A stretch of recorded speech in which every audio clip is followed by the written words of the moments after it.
Rencana penerapan sistem satu arah one way di Jalan AKBP Ciagus hingga saat ini masih dalam pembahasan bersama Forum Lalu Lintas lantaran Jalan AKBP Ciagus merupakan jalan milik provinsi.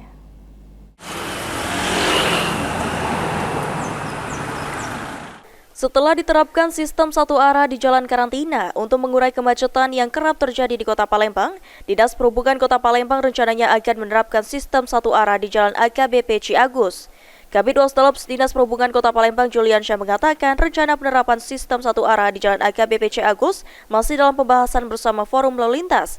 Lantaran Jalan AKBP Ciagus merupakan jalan milik provinsi dan masih dalam tahap kajian, sehingga perlu adanya pembahasan lebih lanjut sebelum diterapkan sistem satu arah.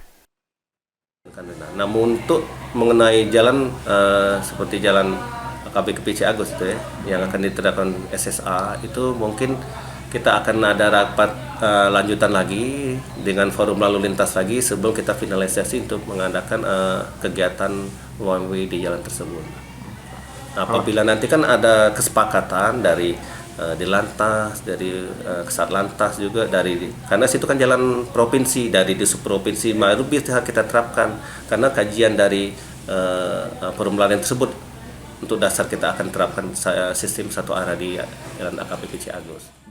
Ditambahkan Juliansyah, Disub Kota Palembang telah menurunkan personil untuk mengerai kemacetan yang kerap terjadi di Kota Palembang, khususnya pada jalan sibuk di pagi dan sore hari. Eki Saputra, PAL TV.